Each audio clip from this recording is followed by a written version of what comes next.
Go through your videos. Before is on the left, both 3%, 12.2 kilometers. And we'll look at three areas that we identified. So we'll look at where we're placing our foot in relation to our body. And we'll also look at heel lift in terms of that leg cycle and use of the arm. So there you are at full speed. We'll now break it down and we'll focus on before to start with. So before, if we just take a look at that right leg, we were leading with a straight limb, and that was causing those forces to go up through the ankle, knee, and 70% of the forces are from the knee below. So when we were striking, when we're making that strike, we're leading with the right leg, and we were striking, when we're making that contact with the hindmost part of the foot, we were then looking at where we were landing, and we were landing in relation to our hip, ahead of our centre of gravity, okay, there. So the compensations were that we were starting to get the shoulders coming further forward, a little twist in the shoulders as well. But that relates to the arms, which is the third point we'll go through. So that was the right side. So if we have a look at where we are now, after, so before, it would have been hard to pick up speed. We were braking, and that caused the body to flex from the trunk, which can stress the lower back. So if we look at where we're placing now, on the right, where we are here, first of all, we've got a lower toe incline, and that's because we're now using a lot more of the trainer, the heel to strike the ground with, indicated by that line there. Okay, if we look at where we're landing in relation to our centre of gravity, we can see that what we have here is no line between the knees. So that's perfect, because what we're looking for is the knees cross. There should be next to no gap. So that means you can pick up speed for longer, you're going to have momentum, you're going to run more efficiently. And if we're overstriding, we're putting 5 to 8 times our body weight. If we're running efficiently, we're putting 2 to 3 times our body weight through us in terms of that. And if we continue that line up from here, we can see that we're continuing through the shoulder. So posturally, you were okay at the start, but we see the improvement where that shoulder has now come back in relation to that line. So that's a really good improvement on that right foot. And if we just come into there, that's where we were contacting with that hindmost, and just that angle of the foot was in that position. So it was really high. So you've lowered that, so that's a really good improvement on foot strike. If we look at the left foot now, so that's where we were with the right. If we look at the left, so as we bring that left foot into contact, as we were making, again, we were leading with that straight leg, as we can see from the hip down. So we had that long lever, and we had that high toe, and we were using just the hindmost part of the trainer, so that really rear point.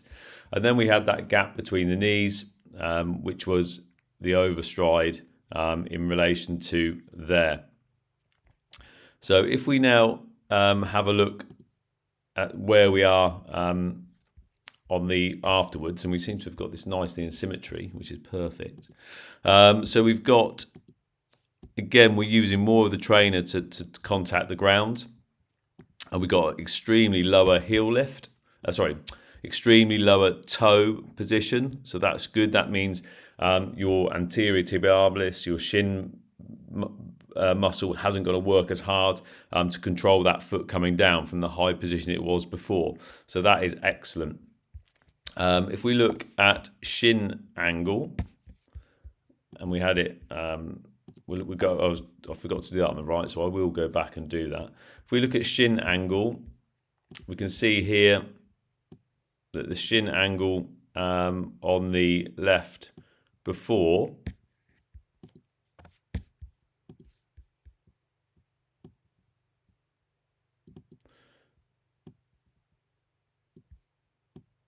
was at 101 degrees, where now, if we look at it after,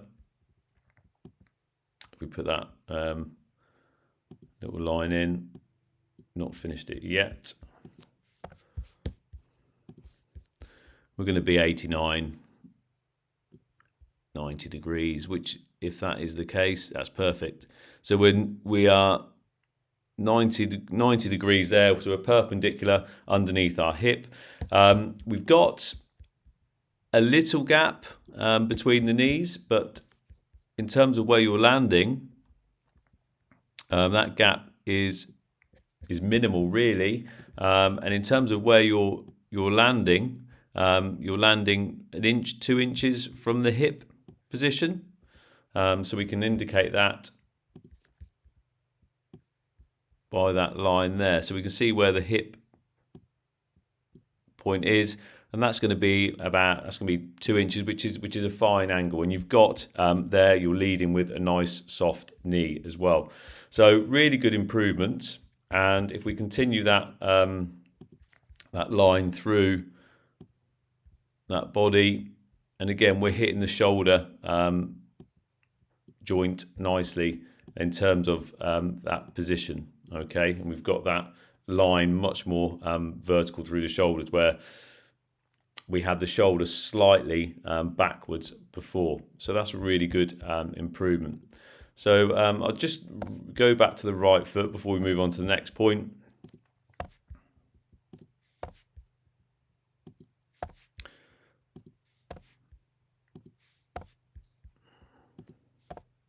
So if we come back to that right foot, in terms of shin angle, okay, now after that shin is 90 degrees, we're coming into a soft knee. Before, as we're making that contact,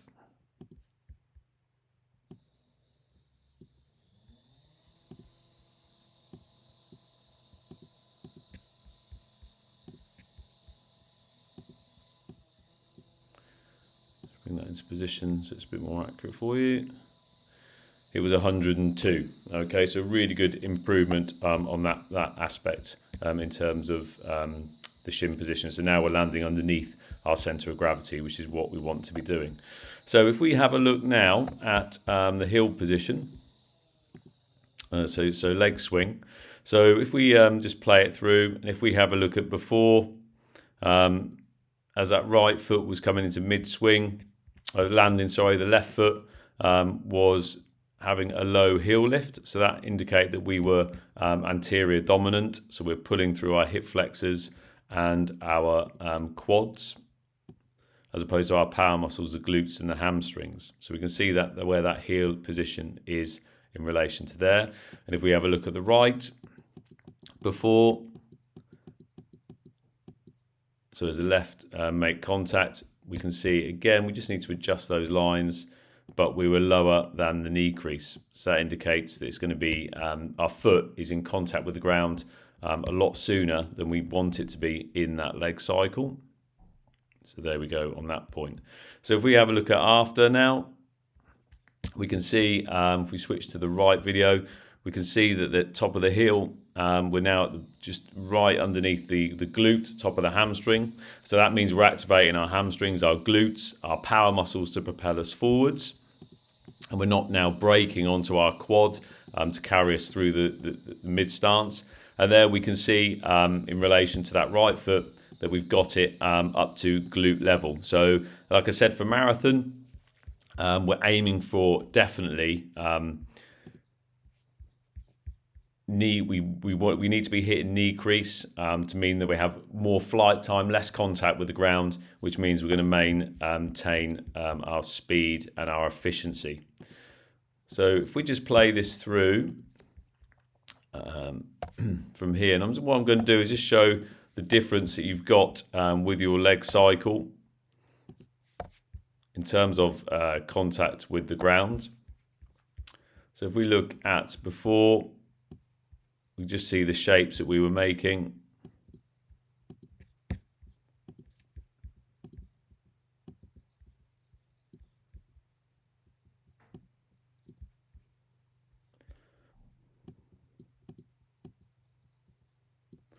So that's the point we were getting to. If we look at after,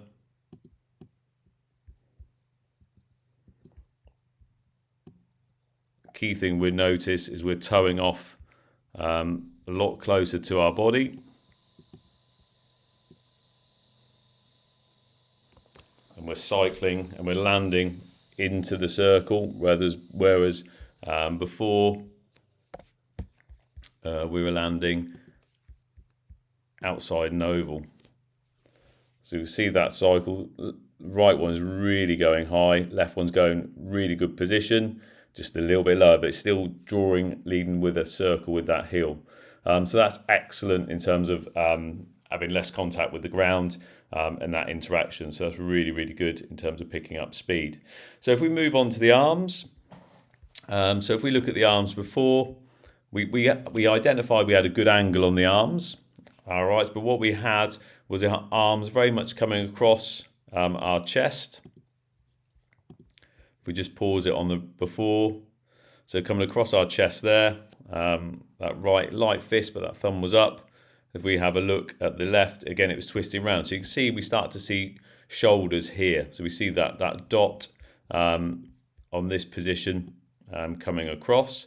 If we have a look at after, straight away, you know, it's a more purposeful drive of the arms, whereby if we just look to pause it, the elbow driving backwards is what propels us forwards, and we've got really good elbow drive on that right, and we're coming back to hip, which is excellent. And we also have that right hand there coming up to shoulder, which is exactly where we want to be. So really good with the left.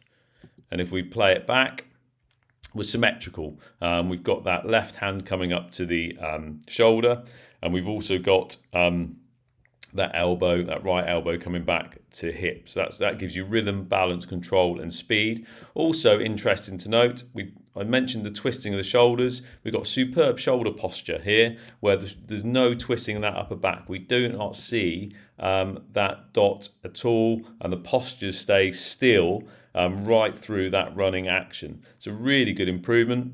And also on that right hand, very subtle, but we've got that thumb adjusted down to that finger, which relaxes us and allows us to maintain nice and relaxed. So really good improvements, Jez. They're the three areas we worked on in terms of reducing overstride, which is now eliminated, increasing the heel lift in the cycle, and the arm drive to propel you forward. Any questions about any of that, do not hesitate to get in touch.